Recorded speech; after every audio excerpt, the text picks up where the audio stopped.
नमस्कार साथियों, स्वागत है आप सभी का आपके अपने परिवार मौर्य एजुकेशन 07 पर। गाइज कैसे हो आप सभी? उम्मीद है कि आप सभी बहुत अच्छे होंगे, स्वस्थ होंगे, मस्त होंगे। सो गाइज आज हम लोग करंट अफेयर के 20 लेक्चर में से आज हम लोग का 7वां लेक्चर है। आज हम लोग करंट अफेयर के जो हम लोगों ने प्रण लिया था कि हमें यूपीपी एग्ज़ाम से पहले 20 लेक्चर्स में 1 साल का पूरा करंट अफेयर कवर करना है, तो इसमें आज हम लोग की 7वां लेक्चर है। तो आइए बढ़ते हैं, हम लोग देखते हैं। और हाँ दोस्तों, अगर किसी को ये नोट्स की पीडीएफ अगर आपको चाहिए तो आप इंस्टाग्राम पर या फिर आप टेलीग्राम पर जा करके आप मौर्य एजुकेशन 07 सर्च करिएगा और वहाँ पर आपको ये सारी पीडीएफ आपको प्रोवाइड कराई जाएंगी। वहाँ पर आपकी सारी पीडीएफ डाल दी जाती हैं, आप वहीं से इनको डाउनलोड कर सकते हैं, वहीं से आप इनको पढ़ सकते हैं। तो चलिए आज हम लोग पढ़ते हैं करंट अफेयर। पहला क्वेश्चन देखिएगा यहाँ पे क्या है करंट अफेयर का। सबसे पहले लिखा हुआ है, हाल ही में प्रधानमंत्री नरेंद्र मोदी द्वारा ने पारंपरिक शिल्पकारों तथा कारीगरों को आर्थिक सहायता प्रदान करने के लिए कौन सी योजना चलाई है। यानी पीएम मोदी के द्वारा शिल्पकारों तथा कारीगरों के लिए आर्थिक सहायता प्रदान करने के लिए कौन सी योजना चलाई गई। तो याद रखिएगा दोस्तों, कौन सी योजना चलाई गई है? पीएम विश्वकर्मा योजना चलाई गई है। दोस्तों ये कब चलाई गई है, तो आइए इस पीएम विश्वकर्मा योजना के बारे में डिटेल में पढ़ते हैं। पीएम विश्वकर्मा योजना 17 सितंबर 2023 को चलाया गया था। इस दिन पीएम नरेंद्र मोदी जी का बर्थडे था। इसी अपने बर्थडे पर जी आपका योजना चलाई गई थी और इसी दिन आपकी विश्वकर्मा जयंती पर, ठीक है, विश्वकर्मा जयंती पर इसी दिन आपका मोदी जी का बर्थडे था, इसी दिन चलाया गया। किसके द्वारा चलाया गया था? पीएम मोदी के द्वारा चलाया गया। इसका शुभारंभ किया गया और इसमें क्या किया गया? तो देखिए दोस्तों, इस योजना के अंतर्गत क्या क्या लाभ प्रदान किए गए हैं। तो सबसे पहले जो पीएम विश्वकर्मा योजना है, इसके लिए कितना फंडिंग की गई थी, कितने रुपए इसको प्रदान किए गए थे? 13,000 करोड़ रुपए इस योजना के तहत लगाए गए थे। और इसका उद्देश्य था क्या था? इस पीएम विश्वकर्मा योजना का उद्देश्य क्या था? तो सस्ता लोन देना, कारीगरों को सस्ता लोन देना, ये इसका उद्देश्य था। और वो लोन देने का ब्याज कितना था दोस्तों? तो याद रखिएगा 5% की ब्याज पर शिल्पकारों तथा कारीगरों को ब्याज उपलब्ध कराना था, लोन उपलब्ध कराना था। और याद रखिएगा दोस्तों, ये जो आपको लोन दिया जा रहा था, ये 2 चरणों में दिया जा रहा है। पहले चरण में कारीगर को 1 लाख रुपए प्रदान किए जाएंगे तथा दूसरे चरण में कारीगर को 2 लाख रुपए प्रदान किए जाएंगे। ठीक है दोस्तों, देखिए इस प्रकार के कैसे, देखो लिखा हुआ है 18 प्रकार के व्यवसायों के लिए शुभारंभ किया गया। पीएम विश्वकर्मा योजना कितने प्रकार के व्यवसायों के लिए प्रारंभ किया गया? तो 18 प्रकार के व्यवसायों के लिए प्रारंभ किया गया। चलिए आगे बात करते हैं 2023-24 के बजट के बारे में, देखते हैं यहाँ पे। देखिएगा दोस्तों, पीएम प्रणाम योजना शुरू किया गया 2023-24 में। उसके बाद एक आई मिष्टी योजना, इसका संबंध किससे, ये भी पढ़ेंगे। महिला सम्मान बचत पत्र, ये भी एक आपका योजना आई। आयकर, ये आपकी 4 चीज़ें थी, ये 4 आपके मेन थे जो आपके बजट 2023-24 में थे। चलिए एक के पढ़ते हैं यहाँ पे। सबसे पहले पीएम प्रणाम जो योजना आई, ये किससे संबंधित थी? तो ये भूमि प्रदूषण से को रोकने के लिए। ये किससे संबंधित है दोस्तों? भूमि प्रदूषण से संबंधित है। ठीक है, भूमि प्रदूषण को रोकने के लिए पीएम प्रणाम योजना आया था। ठीक है, चलिए आगे बात करते हैं मिष्टी योजना। तो मिष्टी योजना मैंग्रोव वनस्पति से संबंधित है। किससे संबंधित है दोस्तों? मैंग्रोव वनस्पति से संबंधित है। ठीक है, चलिए आगे बात करते हैं महिला सम्मान बचत पत्र। दोस्तों इसमें महिलाओं के लिए 2 लाख रुपए प्रदान किए जाएंगे 2 साल के लिए, और इसकी जो ब्याज दर रहने वाली, यानी कम ब्याज दर पर महिलाओं को, ठीक है, महिलाओं को 2 लाख रुपए प्रदान किए जाएंगे 2 साल के लिए, और ब्याज दर जो रहने वाली थी वो 7.5% ब्याज दर पर ये 2 लाख रुपए उपलब्ध कराए जा रहे थे। अब बात करते हैं आयकर के बारे में, इनकम टैक्स के बारे में, जो आपका 2023-24 में रहा है। पहले आयकर में क्या हुआ था, इनकम टैक्स में क्या होता था, 6 स्लैब हुआ करते थे। अब कितने स्लैब हैं दोस्तों? तो 5 स्लैब हैं। पहले 2.5 लाख रुपए तक आपको कोई टैक्स नहीं देना पड़ता था, लेकिन अब उस राशि को बढ़ा करके कितना कर दिया गया, अब आपको 3 लाख रुपए तक कोई भी टैक्स नहीं देना है। यानी 3 लाख रुपए, पहले कितने रुपए तक था? 2.5 लाख रुपए तक कोई टैक्स नहीं देना पड़ता था। अब कितने रुपए तक है? तो 3 लाख रुपए तक आपको कोई टैक्स नहीं देना है, मतलब 3 लाख रुपए तक टैक्स फ्री रहेगा। चलिए आगे बात करते हैं हम लोग नेक्स्ट क्वेश्चन की तरफ, देखते हैं भाई। क्वेश्चन है यहाँ पे, हाल ही में प्रवर्तन निदेशालय का अंतरिम निदेशक किसे नियुक्त किया गया है? प्रवर्तन निदेशालय को ही दोस्तों ईडी कहा जाता है। क्या कहा जाता है? ईडी। ठीक है। डायरेक्टर ऑफ इन्फोर्समेंट कहा जाता है। ठीक है। डायरेक्टरेट ऑफ इन्फोर्समेंट कहा जाता है, इसका फुल फॉर्म होता है, ईडी का फुल फॉर्म होता है डायरेक्टरेट ऑफ इन्फोर्समेंट कहा जाता है। ठीक है। ईडी के वर्तमान निदेशक कौन है दोस्तों? तो संजय कुमार है। कौन है? संजय कुमार है। ठीक है। अब बात करते हैं यहाँ पे जो संजय कुमार है, ये आपके 15 सितंबर, ठीक है, 15 सितंबर 2023 से इनका जो कार्यकाल है 15 सितंबर 2023 से जो इनका कार्यकाल था वो 12 बजे, रात 12 बजे से निदेशक पद पर अब नहीं रहेंगे। इनकी जगह पे दूसरे निदेशक को नियुक्त किया गया। ये अंतरिम निदेशक के रूप में कार्य करेंगे और उनका नाम है राहुल नवीन। ठीक है। तो क्वेश्चन यही था दोस्तों कि बताइए अभी हाल ही में प्रवर्तन निदेशालय का अंतरिम निदेशक किसे नियुक्त किया गया? तो इसका आंसर होगा दोस्तों कौन है? राहुल नवीन है जो आपके अंतरिम निदेशक नियुक्त किए गए हैं। इन किसके स्थान पर नियुक्त किए गए हैं? तो संजय कुमार। संजय कुमार रात 12 बजे 15 सितंबर 2023 से अब निदेशक के पद पर नहीं रहेंगे। ठीक है। चलिए आगे बात करते हैं कि जो निदेशक ईडी है यानी प्रवर्तन निदेशालय है, इसकी स्थापना कब होती है? तो इसकी स्थापना होती है दोस्तों 1956 ईस्वी में। इसका मुख्यालय कहाँ पर है? तो याद रखिएगा न्यू दिल्ली में है। कार्य क्या है? मनी लॉन्ड्रिंग को रोकना, यानी जो टैक्स चोरी होती है उसको क्या करना है? रोकना है। ये आपका किसका कार्य है? ईडी का कार्य है। ठीक है। चलिए आगे बात करते हैं सीबीआई के बारे में और सीवीसी के बारे में। सीबीआई एक क्या है? यहाँ पे दिल्ली पुलिस विशेष स्थापना 1946 के एक्ट के तहत इसकी स्थापना होती है और वर्तमान में इसके निदेशक कौन है? तो प्रवीण सूद जी हैं। सीबीआई के निदेशक की बात करते हैं तो सीबीआई के निदेशक कौन है वर्तमान में? तो प्रवीण सूद जी हैं। कौन है? प्रवीण सूद जी हैं। चलिए अब बात करते हैं कि पहले निदेशक कौन थे सीबीआई के? तो उनका नाम है डीपी कोहली। कौन थे भाई साहब? डीपी कोहली आपके सीबीआई के पहले निदेशक थे। अब बात करते हैं सीवीसी के बारे में। सीवीसी जो ये इसकी स्थापना होती किस समिति के आधार पर होती है? तो याद रखिएगा दोस्तों संथानम समिति के सिफारिश पर सीवीसी की स्थापना होती है। किस एक्ट के तहत इसकी स्थापना होती है? तो सन 2003 के एक्ट के तहत इसकी स्थापना होती है। वर्तमान में सीवीसी कौन है यानी सीवीसी अध्यक्ष कौन है या निदेशक कौन है? तो याद रखिएगा प्रवीण कुमार श्रीवास्तव हैं। कौन है दोस्तों? प्रवीण कुमार श्रीवास्तव। सीबीआई के अगर निदेशक की बात करें तो कौन है? प्रवीण सूद हैं। वही सीवीसी के निदेशक की बात करें या वर्तमान सीवीसी की बात करें तो कौन है? प्रवीण कुमार श्रीवास्तव हैं। चलिए आगे बात करते हैं हम लोग, नेक्स्ट क्वेश्चन पे चलते हैं। हाल ही में भारत ने कृषि सांख्यिकी के लिए कौन सा एकीकृत पोर्टल ऐप लॉन्च किया है? हाल ही में भारत ने कृषि सांख्यिकी के लिए कौन सा एकीकृत पोर्टल ऐप लॉन्च किया है? तो याद रखिएगा दोस्तों कौन सा है? यूपीएजी पोर्टल है ये, यानी यूपी एग्रीकल्चर पोर्टल है ये आपका। ये किससे एकीकृत पोर्टल है ये आपका? लॉन्च किसने किया है? तो रमेश चंद्र ने इसको लॉन्च किया है। किससे संबंधित है ये आपका पोर्टल? तो याद रखिएगा कृषि से संबंधित है। और इस पोर्टल का उद्देश्य क्या है? तो याद रखिएगा कम लागत में बेहतर विश्लेषण, यानी कम पैसे में या कम खर्च में आपको बेहतरीन तरीके से एक्सप्लेनेशन विश्लेषण आपको प्रदान किया जाएगा। ये आपका जो यूपी एग्रीकल्चर पोर्टल है इसमें कम लागत में बेहतरीन विश्लेषण का ये आपके इसका उद्देश्य है। चलिए आगे बात करते हैं। नेक्स्ट यहाँ पे दे रखा है कि सरपंच संवाद ऐप किस राज्य से संबंधित है? तो सरपंच संवाद ऐप दोस्तों असम राज्य से संबंधित है, वहाँ पर इसे लॉन्च किया गया है। इसको लॉन्च किसने किया है दोस्तों? तो असम के जो राज्यपाल हैं जिनका नाम है गुलाब चंद कटारिया जी, इन्होंने इसको लॉन्च किया है। तो पूछा जाता है कि सरपंच ऐप संवाद ऐप किसने लॉन्च किया? तो असम सरकार ने इसको लॉन्च किया और वहाँ के जो राज्यपाल हैं श्री गुलाब चंद कटारिया जी, उन्होंने इसको लॉन्च किया है। चलिए आगे बात करते हैं, कुछ ऐप और हैं इनके बारे में भी डिस्कशन कर लेते हैं। पहला है सीयू चयन ऐप, ये किससे संबंधित है? फास्टर ऐप किससे संबंधित है? और ई समाधान ऐप किससे संबंधित है? ये 3 ऐप हैं। तो याद रखिएगा दोस्तों जो सीयू चयन ऐप है ये आपका यूजीसी से संबंधित है। यूजीसी बोले तो इसका नाम है यूनिवर्सिटी ग्रांट कमीशन। क्या नाम है? यूनिवर्सिटी ग्रांट कमीशन, ये यूजीसी से संबंधित है। फास्टर ऐप, ये आपका सुप्रीम कोर्ट से संबंधित है, इसको लॉन्च किसने किया? सुप्रीम कोर्ट ने लॉन्च किया है।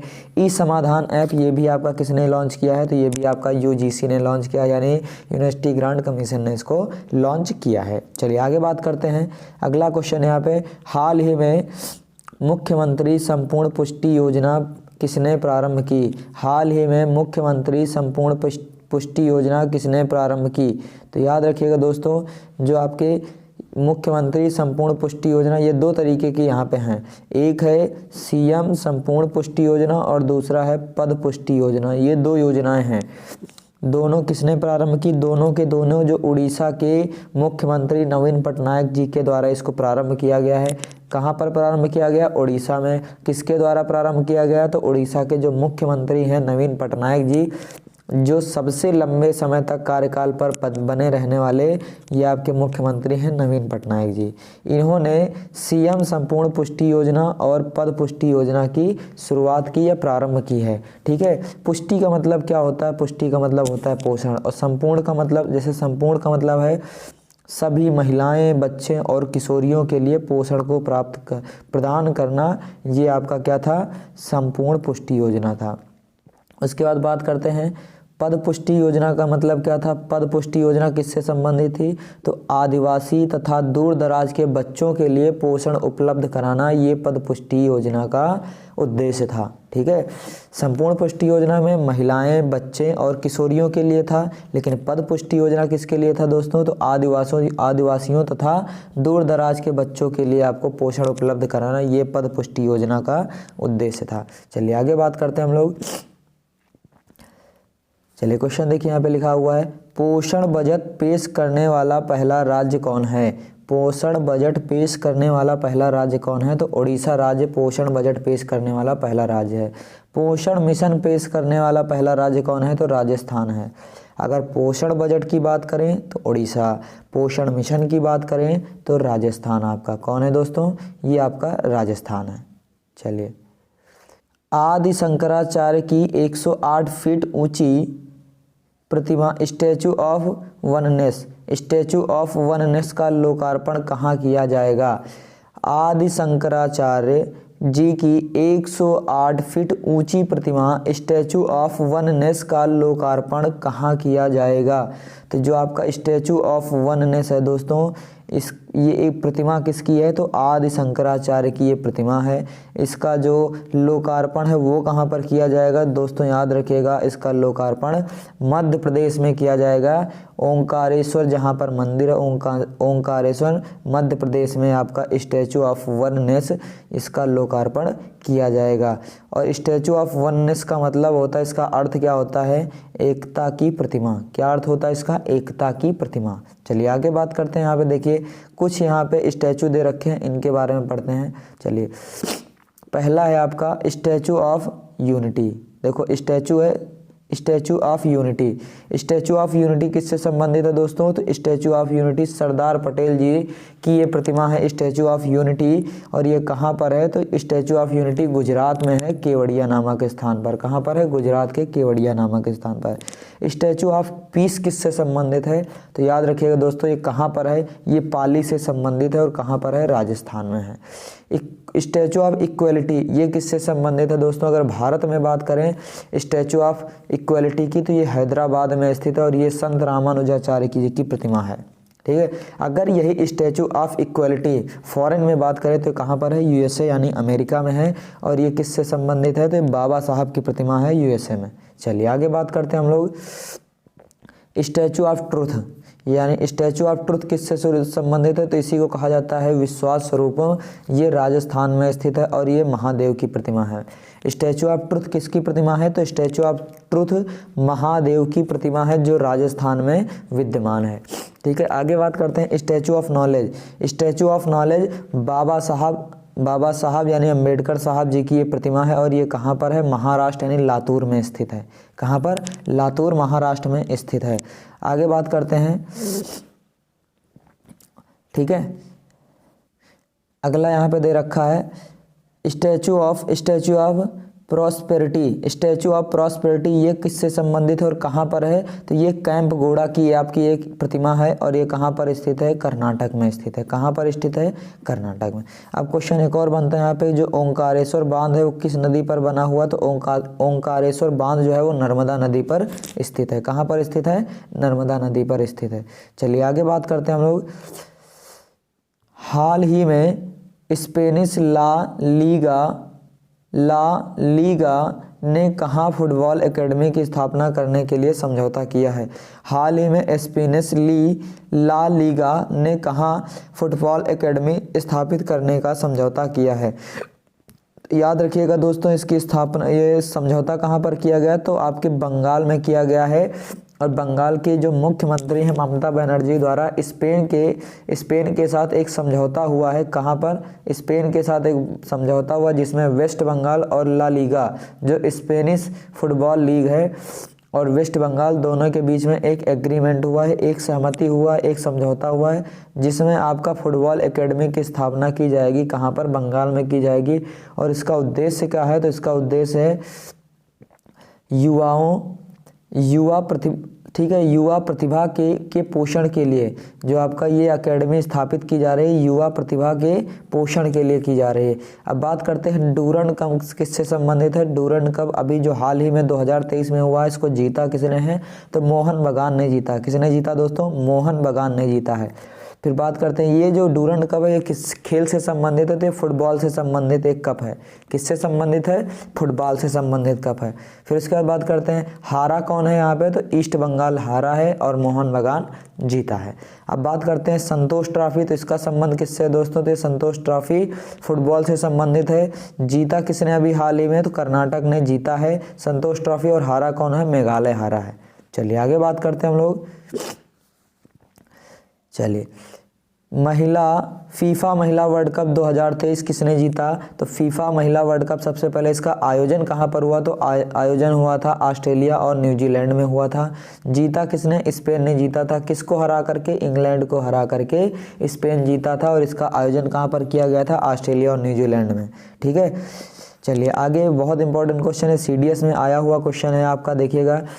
इंटरकॉन्टिनेंटल कप किससे संबंधित है? तो इंटरकॉन्टिनेंटल कप जो आपका फुटबॉल से संबंधित है। जीता कौन है? तो भारत जीता। और हारा कौन है? तो लेबनान, यानी भारत ने लेबनान को हरा करके इंटरकॉन्टिनेंटल कप जीता है। और इस जो ये आपका इंटरकॉन्टिनेंटल कप है वो किस खेल से संबंधित है? तो फुटबॉल का एक यहाँ पे एक प्रतियोगिता है। चलिए आगे बात करते हैं। नेक्स्ट क्वेश्चन है यहाँ पे, हाल ही में चर्चा में रही गिफ्ट डीड योजना का संबंध किससे है? हाल ही में चर्चा में रही गिफ्ट डीड योजना का संबंध किससे? देखिएगा दोस्तों, गिफ्ट डीड योजना का संबंध, पहली बात एक विशेष उपहार विलेख योजना है। किससे संबंधित है? एक विशेष उपहार विलेख योजना है। और किसने चलाया इसको? किस राज्य ने? तो उत्तर प्रदेश ने इसको चलाया। और इसके जो आपके मुख्यमंत्री साहब हैं माननीय योगी जी के द्वारा इस योजना का प्रारंभ किया गया है। और क्यों चलाया गया है? इसको चलाने का कारण क्या था? तो जो संपत्ति के बंटवारे या दान देने के लिए होने वाला जो पारंपरिक विवाद था उसको कम करने के लिए यहाँ पर CM योगी के द्वारा गिफ्ट डीड योजना चलाई गई है। और इसमें विशेष क्या रहा? विशेष छूट क्या थी इस गिफ्ट डीड योजना की? तो याद रखिएगा, जो स्टाम्प शुल्क आप संपत्ति के बंटवारे के लिए इस्तेमाल करते थे, अब उसके रेट को घटा करके कितना कर दिया गया? स्टाम्प शुल्क अधिकतम कितना कर दिया गया? 5,000 रुपये। कितना कर दिया गया? 5,000 रुपये कर दिया गया। ठीक है, ये विशेष छूट रही है। आगे बात करते हैं हम लोग, भारत की पहली पोड टैक्सी कहाँ पर चलने वाली है? भारत की पहली पोड टैक्सी कहाँ पर चलने वाली है? तो उत्तर प्रदेश में चलने वाली है। और उत्तर प्रदेश के ग्रेटर नोएडा यानी नोएडा में आपकी पोड टैक्सी चलने वाली है। सरकारी वाहन को इलेक्ट्रिक व्हीकल में परिवर्तित करने का टारगेट कब तक रखा गया है? सरकारी वाहन को इलेक्ट्रिक व्हीकल में परिवर्तित करने का जो टारगेट है वो उत्तर प्रदेश सरकार द्वारा 2030 तक रखा गया है। इसका प्रावधान रखा गया कि इस टारगेट को कंप्लीट करना है 2030 तक। ठीक है, चलिए। SCO की पहली सांस्कृतिक राजधानी कौन है? SCO की पहली सांस्कृतिक राजधानी कौन है? तो वाराणसी है। कौन है? वाराणसी है। चलिए आगे बात करते हैं हम लोग, हाल ही में किस राज्य सरकार ने सार्वजनिक परिवहन LACCMI को मंजूरी दी है।